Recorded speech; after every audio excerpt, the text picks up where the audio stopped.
chegando, então, em um genótipo ideal.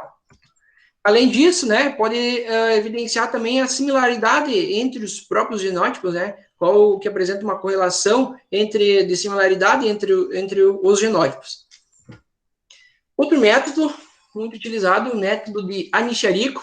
Esse método, então, ele, além de ele fazer essa identificação dos genótipos, né, estáveis e adaptados, como os demais, né, ele, de maior rendimento, ele ainda exibe uma facilidade da aplicação e também da interpretação desses dados, mostrando, então, ele tem a possibilidade de mostrar os genótipos adaptados tanto a ambientes favoráveis, então ele elenca os ambientes favoráveis e os ambientes desfavoráveis. Então, simplificando, por que usar esse método de Anicharico? Ele proporciona nós evidenciar, então, quais os ambientes são favoráveis para o desempenho dos genótipos, qual os ambientes desfavoráveis, né, mas o agrupamento, e então ele evidencia o desempenho desses genótipos, né, tanto amplamente para os ambientes e também para os ambientes favoráveis e desfavoráveis.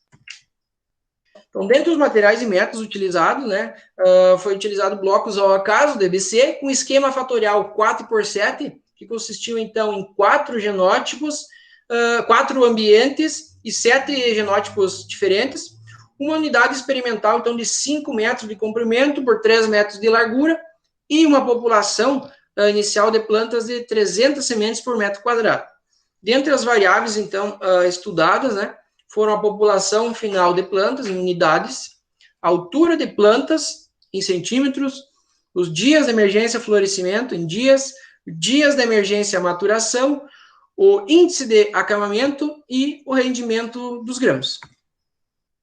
Então, os dados, né, que foram coletados no campo, eles foram utilizados como a priori, né, como informação a priori. Então, foram coletados os dados, estimados os parâmetros, que foram a média e o desvio padrão. Então, foram utilizados como informação a priori para realizar, então, a inferência bayesiana através, então, esses parâmetros são estimados através da cadeia de Markov e Monte Carlo para informações a posteriori com 1 milhão de observações. Então, após isso, foram submetidos, então, análise descritiva e correlação linear de Pearson, e realizou-se, então, análise de variância para o rendimento de grãos, né, foi utilizado o rendimento de grãos para esse estudo.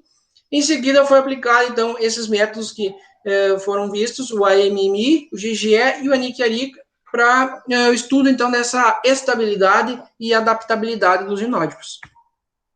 Então, nós temos aqui a descrição dos genótipos utilizados, Taura, Corona, Brava, Altiva, Ouro, Artemis e Afrodite. Então, pensando que é um sistema orgânico, né, eu quero chamar a atenção para alguns pontos, principalmente para doenças, né, ferrugem do como e ferrugem da folha. Então, aqui nós temos o desempenho desses genótipos perante essas doenças e chamar atenção em alguns pontos. A Taura, não, ela se mostra, então, suscetível à ferrugem do como, assim como a Corona e a Altiva, e os demais genótipos não apresentam moderadamente resistente, né, a essa ferrugem do como, assim como para a ferrugem da folha, alguns resistentes, outros moderadamente resistentes. Mas o ponto principal seria até a Corona, né, que é uma cultivar mais suscetível à ferrugem do como. Então, dentro dos resultados e discussões, aqui nós temos, então, a tabela com as informações a posteriori de todas as variáveis, né, para cada genótipo em distintos ambientes. Então, através, né, das informações a priori, foi gerada essa tabela de informações a posteriori. Nós começamos com uma análise descritiva da população final de plantas, né, dos genótipos.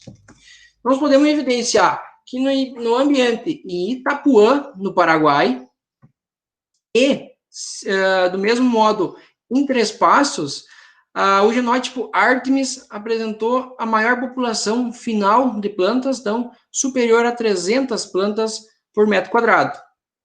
Outro ponto importante, que em Palotina, a Taura apresentou também, né, a superioridade em relação à população final de plantas, em comparação com os genótipos naquele ambiente.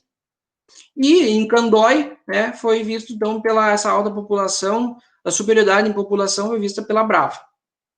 Outro ponto importante é que, similarmente em Itapuã e em Três Passos, a população final de plantas foi superior quando comparado com os outros dois ambientes em Palotina e em Candói. Isso pode ser explicado por altas temperaturas, principalmente no estabelecimento das culturas em Palotina e em Candói.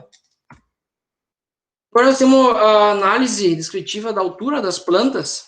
Nós podemos verificar, então, a similaridade entre os ambientes Itapuã e Três Passos. Entre os genótipos apresentaram uma variabilidade um pouco, não tão grande, né, entre alturas de plantas.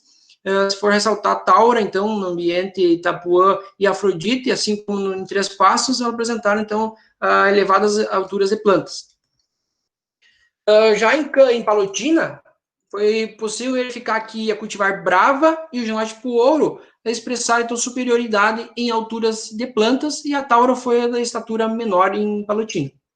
Então, já em Candói, essa estatura de plantas, ela foi evidenciada com superioridade no genótipo Altiva e Ouro. Além disso, foi possível verificar que no ambiente em Itapuã e Três Passos, as plantas expressaram uma superioridade de estatura de plantas quando comparada com os outros ambientes. Isso se deve, então, às altas temperaturas, né, no ambiente de Palotina, e pode ser explicado, né, tem uma tendência explicada através dessa alta temperatura que ocorreu em Palotina e Candói. Então, como havia uma espécie, né, que apresenta uma sensibilidade ao acúmulo de graus dias, essas plantas possivelmente acumularam, né, os graus dias de forma antecipada, então reduziram o período vegetativo, consequentemente reduzindo sua estatura. Em relação aos dias até a floração, vamos verificar, então, um ponto importante aqui, que a Taura, em todos os ambientes, ela expressou quase uma tendência da mesma duração dos dias de emergência até o florescimento. Pode verificar que os dias de emergência e florescimento dela ficou em torno de 100 dias, né? Enquanto ali em Palotina foi a única que ficou com 100 dias, então apresenta, né, de repente pode ser uma tendência dela apresentar a insensibilidade ao acúmulo de graus dia, né? Isso devido, então, a essa redução, principalmente em Palotina, foi devido, então, a essas altas temperaturas, né? Então, as plantas acabaram encurtando o período vegetativo. Um outro ponto muito importante, que analisando esses dados, é que em ambos os três ambientes, Itapuã, Candói e Três Passos, apresentam a mesma magnitude, né, dos dias de emergência até a floração para quase todas as cultivares, né? Então, verifica que eu até fiz uma linha, né? Eu fiz essa linha para Itapuã e a mesma linha eu usei para baixo, eu não moldei ela, né? Então, verifica que ela as cultivares tiveram, né, esse mesmo dias de floração, mesma magnitude em ambos os ambientes, né? Então, em relação a dias de emergência até a maturação, podemos verificar, então, que a Taura continua, né, com superioridade nesse quesito. Então, o ciclo completo dela foi superior, acima dos 100 dias, em torno de 120 dias no ambiente em Palotina. E exibe, então, uma similaridade, né, entre os ambientes Itapuã e Três Passos, com algumas variações, né, entre os dias até maturação dos genótipos. E já em Candói, no Paraná, apresentou, então, o genótipo Ouro e Ártemis apresentaram os maiores ciclos. Agora, um ponto muito importante, é em função do acamamento, né? Então, de antemão, nós podemos verificar o maior acamamento da cultivar Corona para todos os ambientes, né? Então, verifica-se que Itapuã e Três Passos, ela teve um acamamento de 25%, tá? E em Candói, ela apresentou, então, 100% de acamamento, enquanto que em Palotina, 40% de acamamento. Então, em Candói e Palotina foram os ambientes de maior superioridade em relação ao nível de acamamento, e Itapuã e Três Passos apresentaram a similaridade, então, de 25%.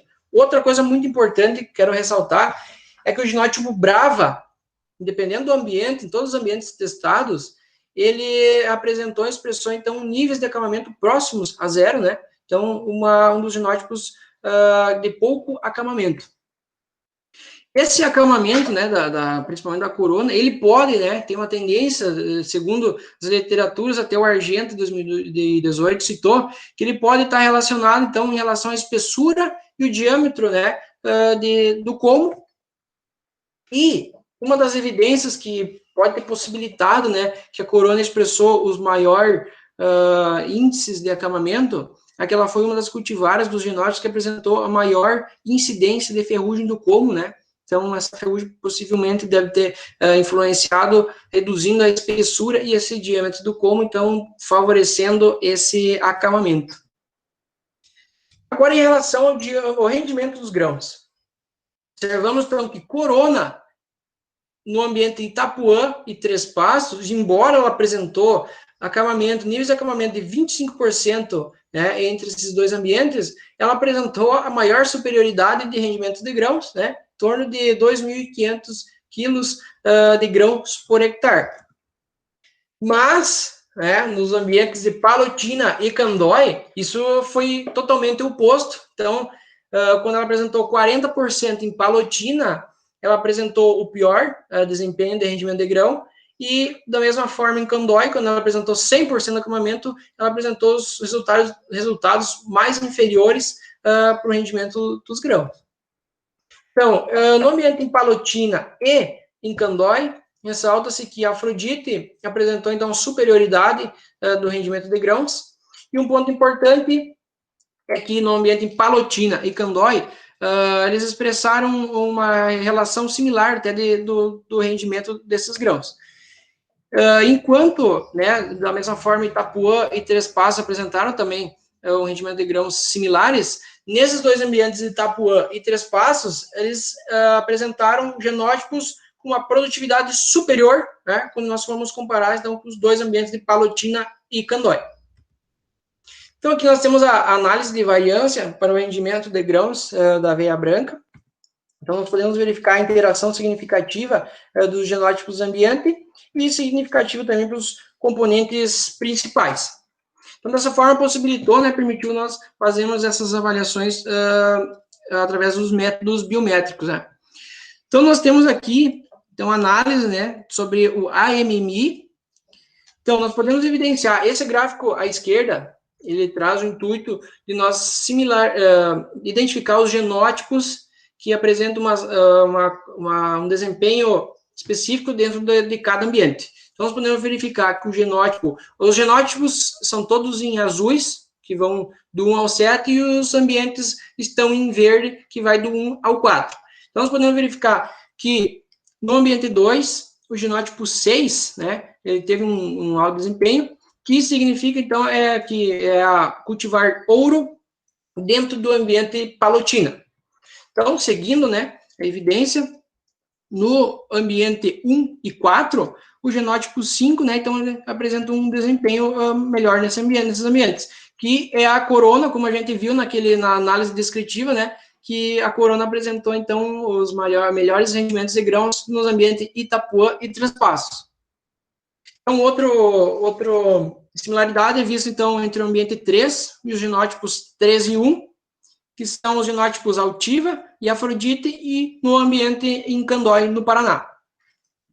Então, agora eu quero trazer esse outro gráfico à direita, né, que ele consiste, então, na formação de um polígono, que nas extremidades, eles ficam situados os genótipos de alto desempenho. Então, esse polígono ele foi constituído por 5 genótipos, e dentre eles, então, o genótipo 1, 3, 6, 7 e 5. Bom, outra informação que tem nesse gráfico, eu vou inserir mais para frente, que pode ver que essa linha tem uma linha tracejada, né? Eu tracei essa linha mais azul em cima dessa linha tracejada, e ocorre, então, a formação dos mega-ambientes, né? Então, vou voltar um pouquinho.